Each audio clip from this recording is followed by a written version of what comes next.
ॐ अज्ञानतिमिरान्धस्य ज्ञानाञ्जनशलाकया सत्सुरोन्मिलितं येन तस्मै श्रीगुरुवे नमः।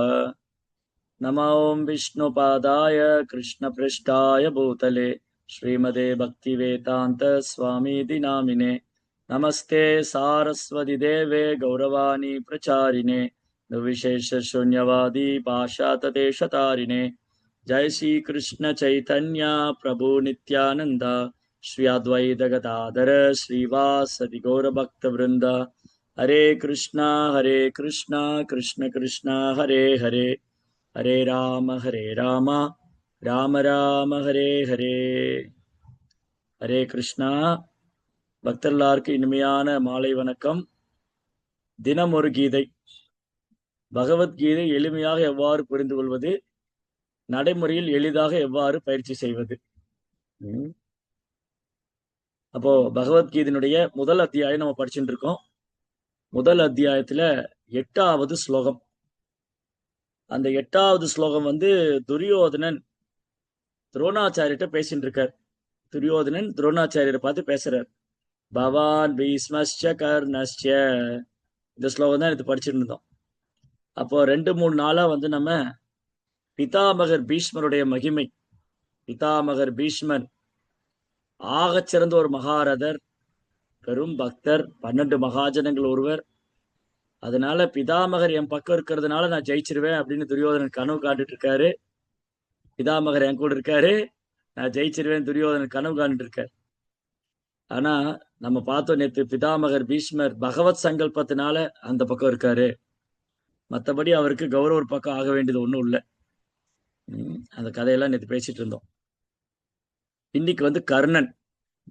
கர்ணன் சொல்லும் போது தான வீரன், கொடை வள்ளல், கர்ணனை எல்லாரும் புகழ்ந்து பாடுவாங்க. அதுல வேற தமிழ்ல ஒரு சினிமா படம் வந்தது கர்ணன். ஒரு பழம்பெரும் நடிகர் அந்த சினிமா படத்தை நடிச்சு கர்ணனை பெரிய ஹீரோ ஆக்கி விட்டார். கர்ணனை பட்டி தொட்டியில கொண்டு போய் சேர்த்துட்டாரு அந்த பழம்பெரும் நடிகர். ஆனா உண்மையில கர்ணன், அவருடைய உண்மையான சொரூபம் என்ன, அவருடைய உண்மையான குணம் என்ன, ஏன் மகாபாரத யுத்தத்தில் கர்ணன் கொல்லப்பட்டார், ஆக சிறந்த தான வீரனாவும் தர்மத்தை பின்பற்றக்கூடியவனா இருந்தும் ஏன் கர்ணன் வைணவர்களால போற்றப்படுவதில்லை. பொதுவா மக்கள் கர்ணனை போற்றுறாங்க. கர்ணன் ஒரு சிறந்த கொடை வீரன், தான வீரன் எல்லாம். ஆனா கர்ணன் நிறைய தவறு செஞ்சிருக்கார். கர்ணன் செய்த பிழைகள்லாம் நம்ம ஒன்னொன்னா பார்க்க போறோம். ஏன் மகாபாரத யுத்தத்தில் கர்ணன் கொல்லப்பட்டார் அப்படிங்கிற முக்கியமான பாயிண்ட்ஸ். அதுல இருந்து நம்ம கற்றுக்கொள்ளக்கூடிய பாடம். முதல்ல கர்ணன். கர்ணா அப்படின்னா காதுல, கர்ணம்னா காது, கர்ணானா காதுல இருந்து தோன்றியவன். குந்தி தேவியினுடைய காதுல இருந்து தோன்றியவன் குந்தி புத்திரன் கர்ணன். குந்தி தேவிக்கும் சூரிய தேவனுக்கும் பிறந்த குழந்தை. ஒரு முறை குந்தி போஜ நாட்டுக்கு துர்வாச முனிவர் வந்திருந்தார். குந்தி போஜ நாட்டுக்கு துர்வாச முனிவர் வந்திருந்தாரு. அப்ப குந்தி போஜ ராஜா துர்வாசர் அன்போடு வரவேற்று அவருக்கு பணிவிடை செய்தார். துர்வாசன்னு சொன்னாலே நமக்கு எல்லாம் என்ன ஞாபகம் வரும்னா, அவர் கோபக்காரரு. நல்லா சேவை பண்ணாலே கோவப்பட்டுருவார். நம்ம சத்சங்கத்தை கூட நிறைய துர்வாசர்லாம் இருக்காங்க. சேவை செய்தால், நன்றாக சேவை செய்தாலே கோபம் வந்துவிடும். அப்போ துர்வாசர் குந்தி போஜ நாட்டுக்கு வந்தப்போ யார் அவருக்கு சேவை பண்றது, எல்லாம் பயந்துக்கிட்டாங்க. ஐயா நம்மளால முடியாதப்பா, என்ன விட்டுருங்க, அவர் நல்லா சேவை பண்ணாலே சபிச்சிருவார், நான் ஏதாவது தப்பு பண்ண போக நரகத்துக்கு போகவா, யாரும் வரமாட்டேனார். அப்ப குந்தி தேவி, பிரிதா பிரிதா குந்தி தேவி குந்தி போஜ ராஜாவுடைய மகள்.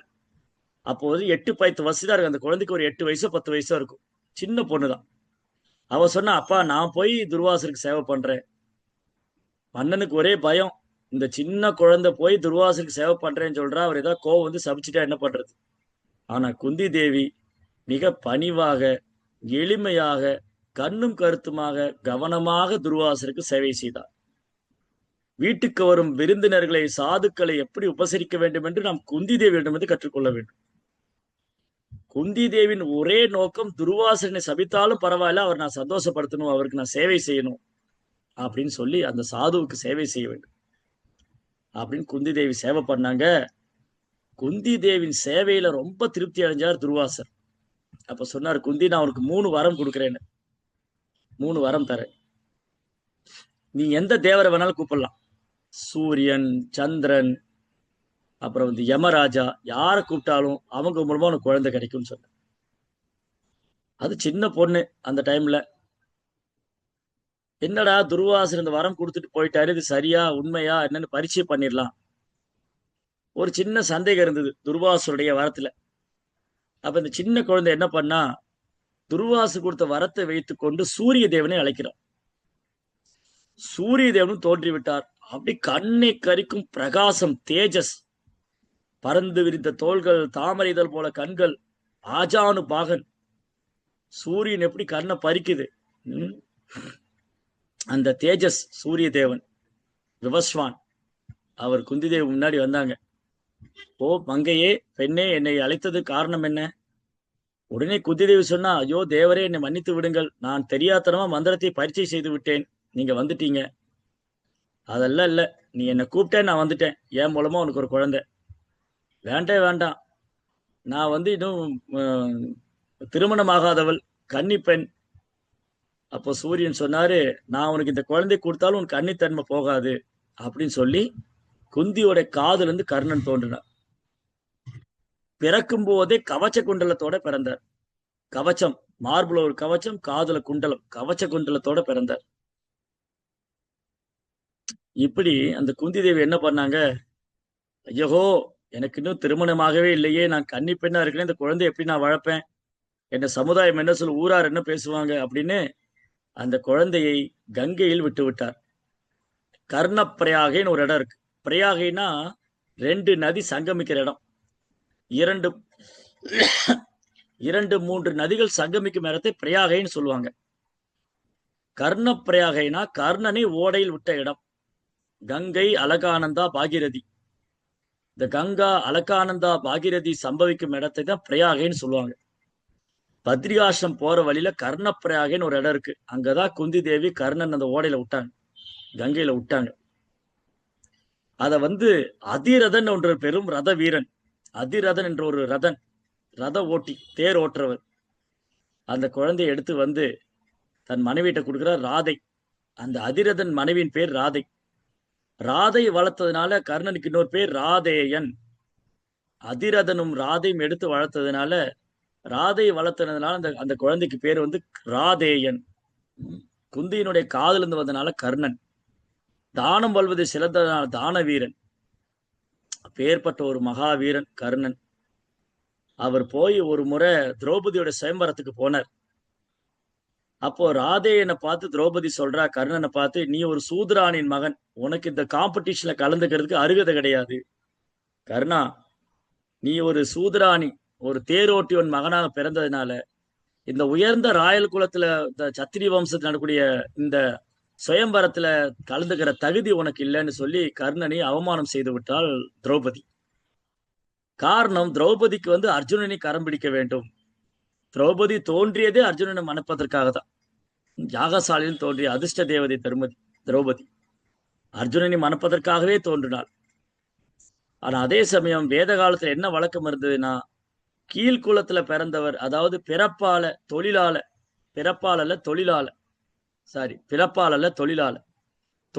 ஒரு கீழ்குலத்தை பிறந்தவர் தொழிலால் உயர்ந்த குலத்தை பிறந்த பெண்ணை திருமணம் செய்து கொண்டு தடை செய்யப்பட்டிருக்கு. அதே மாதிரி உயர்ந்த குலத்துல பிறந்த ஒரு பெண் உயர்ந்த குலத்தில் தொழில் செய்யும் ஒரு பெண் ஆனவன் தாழ்ந்த குலத்துல தொழில் செய்யும் ஒரு ஆணை தேர்ந்தெடுப்பது தடை செய்யப்பட்டிருக்கு. அதே போல தாழ்ந்த குலத்துல பிறந்த பெண் உயர்ந்த குல ஆணை திருமணம் செய்துக்கலாம். அது என்ன காரணம்னு சொன்னா, அது வர்ண சங்கரம் ஆயிடுது. இப்போ ஆணுடைய சக்தி பெண்ணினுடைய கருவுல செலுத்தப்படுது. அப்போ ஒரு பிராமண குலத்துல சத்திரிய குலத்துல பிறந்த ஒரு ஆண் ஒரு கீழ்குலத்துல பிறந்த பெண்ணை கல்யாணம் பண்ணாலும் அது வர்ண சங்கரம் ஆயிடாது. ஏன்னா அந்த குழந்தை வீழ்ந்த ஆன்மாவா கருதப்படாது.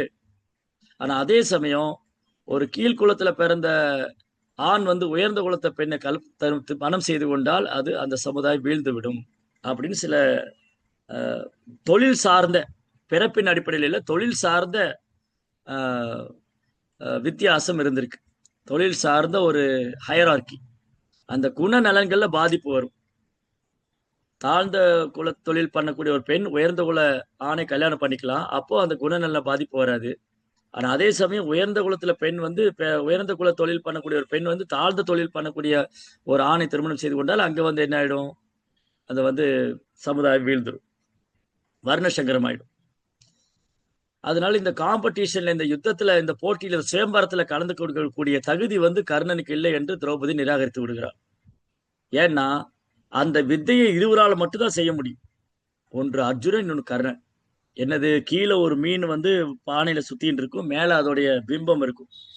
கீழே இருக்கிற மீனை பார்த்துட்டு மேல இருக்கிற மீனுடைய கண்ணுல அம்பு செலுத்தணும். இந்த அரிதான கலையை அர்ஜுனாலும் கர்ணனாலும் மட்டும்தான் பண்ண முடியும். இதை அறிந்து கொண்ட திரௌபதி கர்ணனை நிராகரித்து விட்டு அர்ஜுனனை தேர்ந்தெடுக்கிறார். அப்ப எல்லோர் முன்னாடி சபையில வந்து திரௌபதி கர்ணனை வந்து ஒரு சூத்ரானின் மகன் என்று சொன்னதுனால கர்ணன் அப்படியே அந்த இடத்துல மனம் உடைந்து, இந்த பெண்ணுக்கு எவ்வளவு அகந்தை ஆணவம் இருந்தா என்னை நிராகரித்திருப்பாள், இவளை பழி வாங்க வேண்டும் என்று துடிக்கிறான். அந்த நேரத்தில் துரியோதன் எழுந்து, கர்ணனையா பார்த்து நீ வந்து சூத்ரானிங்கிறாய், சூத்ரானின் மகன் சொல்ற, நான் அவனை அங்கதேச மன்னன் ஆக்குறேன். துரியோதன் என்ன பண்ணாரு? கர்ணனுக்கு ஒரு ராஜ்யத்தை கொடுத்து நான் அங்கதேச மன்னன் ஆக்குறேன். அப்ப எல்லோர் முன்னாடியும் துரியோதன் தன் மானத்தை காத்ததுனால கர்ணன் துரியோதன் நண்பரான. இது எப்படி நண்பனானது? எதிரிக்கு எதிரி நண்பன். துரியோதனுக்கு பாண்டவர் எதிரி, கர்ணனுக்கும் அர்ஜுனன் எதிரி, எதிரிக்கு எதிரி நண்பன். அப்ப இந்த நட்பு உண்மையான நட்பு அல்ல. முகநக நட்பது நட்பன்று, நெஞ்சை தகநக நட்பதே நட்பு. இந்த நட்பு உண்மையானது இல்லை. யாருக்கு? கர்ணனுக்கும் துரியோதனுக்கும் தோன்றிய நட்பு இருக்கு இல்லையா, அது உண்மையான நட்பு இல்லை. அங்க சுயநலம், அங்க வந்து பழிவாங்கும் எண்ணம், அதெல்லாம் இருந்தது. இப்படிதான் கர்ணன் வந்து துரியோதன பக்கம் சேர்த்தார். சரி, கர்ணன் செய்த பிழைகள் என்ன? என்னென்ன தவறு செய்தார்? தான வீரன், தர்மம் அறிந்தவன். என்ன தவறு செஞ்சாரு? முதல் கர்ணன் செய்த முதல் தவறு வந்து தன் நண்பன் துரியோதனன் செய்த பிழைகளை சுட்டி காமிக்கவில்லை, அவனை திருத்த முயற்சிக்கவில்லை. துரியோதனன் பிழை தவறு செய்யறார், அதர்மத்தில் நடக்கிறார். துரியோதனன் அதர்மப்படி நடக்கிறாரு. அப்ப கர்ணன் உண்மையான மாவீரனா இருந்தா என்ன சொல்லணும்? துரியோதனா, இந்த மாதிரி அதர்மத்தின் வழியில போகாத, நம்ம யுத்தத்துல நேருக்கு நேரா பாண்டவரை சந்திக்கலாம், அப்படித்தானே சொல்லணும். அப்ப உண்மையான தர்மம் அறிந்த ஒரு யோக்கியமான ஒரு மனிதன் என்ன சொல்லணும்? துரியோதனன்ட்ட, நீ அதர்மத்தின் வழியில பாண்டவரையே கொல்ல நினைக்காத, அதர்மத்தின் போல அவங்களை தொந்தரவு பண்ணாத, அதே சமயம் நம்ம அவங்கள யுத்தத்துல ஜெயிக்கலாம், நம்ம சண்டை போட்டு ஜெயிக்கலாம், இதைத்தான் சொல்லணும். ஆனா கர்ணன் என்ன பண்ணாரு? அந்த வேசி திரௌபதி இழுத்துட்டு வாங்க சபையில, அவளை துயில் உரிங்க அப்படின்னு சொல்லி உற்சாகப்படுத்துகிறான் கர்ணன். திரௌபதி ஒரு பெண் என்றும் பாராமல் அவள் சபையில் இழுத்து வந்து அவளை அவமதிக்க வேண்டும் என்று கர்ணன் விரும்பினார். இது மாபெரும் தவறு. தர்மத்துக்கு, பெண்களுக்கு எதிரான குற்றம் மாபெரும் தவறு. இன்னைக்கு சமுதாயத்தில் பெண்களுக்கு நிறைய குற்றம் நடக்குது. அந்த குற்றத்துக்கு கடுமையான தண்டனை நிறைவேற்றப்பட வேண்டும். அப்பொழுதுதான் சமுதாயம் திருந்தும். தண்டனைகள் வந்து தளர்வு இருக்கும் போது குற்றவாளிகள் வந்து குற்றம் செய்ய தயங்க மாட்டாங்க. கடுமையான சட்டம் விதிக்கப்படும் போது குற்றவாளிகள் தடுங்குவார். அதான் அன்னைக்கு சொல்ல, அரசன் அன்று கொள்வான், தெய்வம் நின்று கொள்ளும். அரசன் அன்றே கொள்வான், தெய்வம் நின்று கொள்ளும். தவறு செய்த ஆன் த ஸ்பாட் பனிஷ்மெண்ட். அதுதான் மன்னராட்சி. மக்களாட்சி என்னாச்சு? ஓட்டு போட்டு தேர்ந்தெடுத்தவங்க அது வந்து நீதிமன்றம்லாம் இருக்கு, இந்த நீதிமன்றத்துல கோர்ட்டு செல்லலைன்னா அடுத்த கோர்ட்ல போய் அப்ளை பண்ணி தப்பிச்சு போயிடுற. எப்படியா சட்டத்துல இருக்கிற ஓட்டையை வச்சு தப்பிச்சு போயிடுற. சரி, அப்புறம் கர்ணன் செய்த முதல் தவறு, துரியோதனன் செய்த தவறுகளை திருத்தவில்லை. அவர் அதர்மத்தின் பக்கம் நின்னாரு. தான வீரன் தர்ம வீரனா இருந்தாலும் அதர்ம பக்கம் இருந்தார். 2. 3வது, ஆன்மீக குருவை ஏமாற்றி வித்தை கத்துக்கிட்டார். பரசுராமர்கிட்ட போய் நான் ஒரு பிராமணன்னு பொய் சொல்லி வித்தையை கத்துக்கிட்டார். அதனால பரசுராமருடைய சாபத்துக்கு ஆளானாரு. அவர் செய்த வித்தையெல்லாம் மறந்து போச்சு. அவர் கத்துண்ட வித்தைகள்லாம் மறந்து போச்சு. 4வது, கர்ணனுக்குன்னு ஒரு அதிகாரி கிடையாது. இப்போ பாண்டவர் பக்கம் பாத்தீங்கன்னா வியாசர், கிருஷ்ணர், பகவான் கிருஷ்ணர், வியாசர், நாரதர், இவங்க மாதிரி நிறைய பேர் உபதேசம் பண்ணியிருக்காங்க பாண்டவர்கள். ஆனா கர்ணன் யார் பேச்சு? கர்ணனுக்கு ஒரு குரு பரம்பரையே கிடையாது. கர்ணன் வந்து குருட்ட போய் உண்மையா வித்த கத்துக்கவும் இல்லை, குருவை ஏமாத்தினார். அவருக்கு அவருக்கு வழிகாட்டி கிடையாது. அவருக்கு பரம்பரை, அதாவது குரு, ஆன்மீக குருவே கர்ணனுக்கு கிடையாது, குருவே இல்லை. அப்ப குரு இல்லாதவன் அனாதை, பரம்பரை ஏத்துக்கொள்ளல. அப்ப கர்ணன் வந்து குருவை ஏமாத்தி வித்த கத்துக்கிட்டாரு. கர்ணன் வந்து திரௌபதி அவமானப்படுத்துறதுல உற்சாகமா இருந்தாரு. அவர் தர்மத்துக்கு எதிரான பக்கத்தில் நிக்கிறாரு. தன் நண்பன் துரியோதனை செய்த பிழைகளை சுட்டி காமிக்கவில்லை. எல்லாத்துக்கு மேல பகவான் கிருஷ்ணர் வந்து கூப்பிடுறாரு, கர்ணா, நீதான் குந்தியின் மூத்த மகன், உனக்குதான் அஸ்தினாபுரத்து அரியாசனம் காத்திருக்கிறது, வா. கௌரவர் பக்கம் விட்டு வா, கௌரவரை விட்டு விட்டு பாண்டவர் பக்கம் வா, அரியாசனம் உனக்காக காத்து கொண்டிருக்கிறது, ஏன்னா நீதான் குந்தியின் மூத்த மகன்னு பகவானே வந்து சொல்றார். கிருஷ்ணர் கிருஷ்ணர் என்ன சொல்றாரு? தர்மம். கர்ணனுக்கு நல்லா தெரியும் கிருஷ்ணர் முழுமுதற் கடவுள். கர்ணனுக்கு நன்றாக தெரியும் பகவான் கிருஷ்ணர் முழுமுதற் கடவுள். கிருஷ்ணர் அவங்க பக்கம் இருக்கிறதுனால பாண்டவர் தான் ஜெயிக்க போறாங்கன்னு கர்ணனுக்கு தெரியும். பாண்டவர் தான் ஜெயிப்பாங்கன்னு கர்ணனுக்கு தெரியும். கிருஷ்ணர் முழுமுதற் கடவுள்னு தெரியும். ஆனாலும் அந்த பழி வாங்கும் எண்ணம், அர்ஜுனனை பழி வாங்க வேண்டும், அர்ஜுனனை கொல்ல வேண்டும், இதன் மூலமா நான் தான் அர்ஜுனனோட சிறந்தவன், அர்ஜுனனோட சிறந்த வீரன் நான் நிரூபிக்கணும், அர்ஜுனனை பழி வாங்கணும், அர்ஜுனனை கொல்லணும், திரௌபதியை பழி வாங்கணும், இந்த ஒரு எண்ணம் தான் கர்ணனுடைய தவறான எண்ணம், அவனுடைய வீழ்ச்சிக்கான காரணம். பகவானே அழைத்து வரல, குருவை ஏமாத்திட்டார், பழி வாங்கும் எண்ணம், பெண்ணென்றும் பாராமல் திரௌபதியை அவமானப்படுத்த உற்சாகம் காட்டியது, தன் நண்பன் என்று பாராமல் துரியோதனன் தவறு செய்யும் போது அவனை வந்து உற்சாகப்படுத்தியது. இந்த மாதிரி அடிக்கின்றே போலாம் கர்ணனுடைய பிழைகள், குற்றங்கள். அதுக்கப்புறம் அந்த அந்த குருக்ஷேத்திர போர்க்களத்துல கௌரவர் பக்கம் ஒற்றுமையே கிடையாது. பீஷ்மர் வந்தா கர்ணன் யுத்த பூமிக்கு வரமாட்டார், கர்ணன் வந்தா பீஷ்மர் வரமாட்டார். அப்ப அங்க ஒத்துழைப்பு கிடையாது, அங்க அன்பு பிரதானம் கிடையாது, அங்க தர்மம் பிரதானம் கிடையாது, சுயநலம், பழிவாங்கும் எண்ணம், தன்னலம், இதுதான் அங்க அதிகமா இருக்கு. அதனால அந்த யுத்தத்துல கர்ணன் தோல்விக்கப்பட்டு கொல்லப்பட்டார். அவருடைய எண்ணம் நிறைவேறல. காரணம், அவர் பகவானையும் பின்பற்றவில்லை, குருவையும் ஏமாத்தி விட்டார். அப்புறம் வந்து தர்மத்துக்கு எதிரான பக்கம் நிற்கிறார். தன் நண்பன் அதர்மம் செய்யறான் தெரிஞ்சவனுக்கு உறுதுணையா இருந்தார், தூண்டினார், உற்சாகப்படுத்தினார். குற்றம் புரிவனை தூண்டுபவருக்கு அதிக தண்டனை உண்டு. இப்போ ஒருத்தர் குற்றம் செய்யறாருன்னா அந்த குற்றத்தை தடுக்காம அவனை தூண்டி விடுறாரு, பார்த்து அவருக்கு அதிக தண்டனை உண்டு. இந்த மாதிரி கர்ணன் செய்த பிழைகள். ஆனால் துரியோதன் என்ன நினைக்கிறாரு? கர்ணன் என் பக்கம் இருக்காரு, நான் ஜெயிச்சிருவேன். ஆனா துரியோதனுக்கு புரியாது, பகவான் கிருஷ்ணர் அவங்க பக்கம் இருக்கு, பாண்டவர் பக்கம் இருக்கிறதுனால எப்பேற்பட்ட மகாரதர் இருந்தாலும் துரியோதனன் ஜெயிக்க போறது இல்லை அப்படிங்கிறத துரியோதனால புரிஞ்சிக்க முடியல. ரந்திரா ஸ்ரீமத் பகவத்கீதா கி ஜெய், ஸ்ரீல பிரபுபாத் கி ஜெய்.